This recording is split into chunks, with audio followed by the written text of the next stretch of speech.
بسم اللہ الرحمن الرحیم۔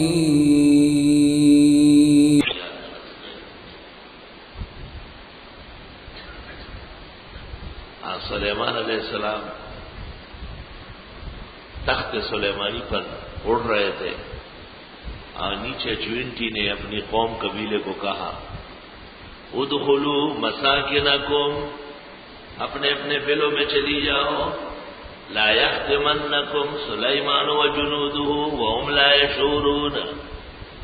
سلیمان کے جاؤ جلال کے ساتھ لشکر دوڑ رہے، پیروں میں کچل نہ دے، ان کو پتہ بھی نہیں چلے گا۔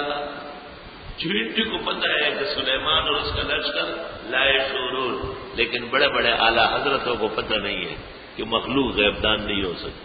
افسوس، ان کا علم کہتے یہ مجدد میت حاضرہ ہے، مجدد جہالات حاضرہ۔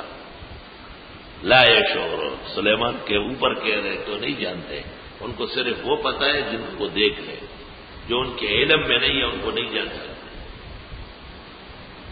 سلیمان علیہ السلام کو چھوٹی سی ننھی سی مخلوق کی بات بڑی پسند آئی۔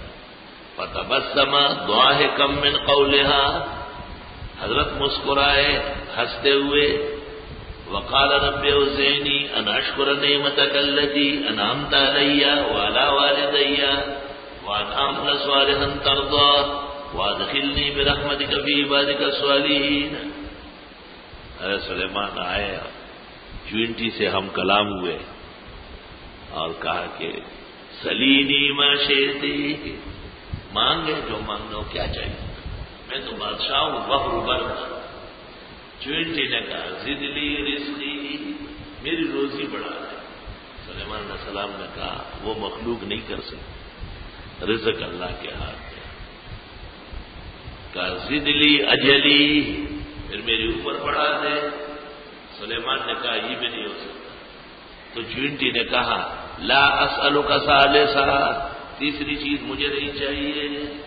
سارا جہان کی نعمتیں دو چیزوں میں ہے، ایک تو حیات ہو، زندگی ہو برکت والی، اور رزق ہو ضروریات کی کفالت و حفاظت و شان کے ساتھ۔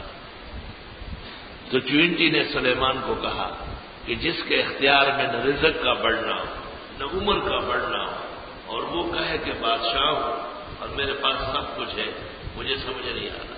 انہوں نے الفاظ اور کہے، میں وہ نہیں کہہ سکتا۔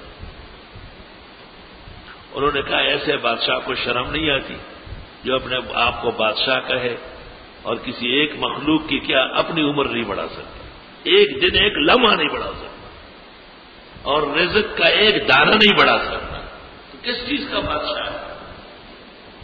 تفسیر روح المعانی میں ہے، اس کے بعد جب سلیمان علیہ السلام تخت پر بیٹھتے تھے یا دربار میں، سر نیچے ہوتا تھا اور کندھے اوپر ہوتے تھے، بالکل سارے ہوا۔ درباریوں کو بڑا صدمہ ہوا، وزراء اور شرفاء بڑے خفا ہوئے، یہ حضرت کا سر ہی نہیں اٹھ رہا، صرف کندھے نظر آ رہے ہیں، سر میں ایسے بگی میں۔ تو جن اور انس اور ان کے افسران ہاتھ باندھ کے سامنے کھڑے ہو گئے، حضرت کیا بات پیش آئی کہ آپ کا تو بالکل سر ہی نہیں اٹھ رہا ہے؟ فرمایا اخفضتنی نملۃ، چوینٹی نے سر جھکا دیا ہے، میرا سر اٹھنے کا قابل نہیں، بے بسی اور عجز ظاہر۔ رب هب لی ملکا لا ينبغی لأحد من بعدی،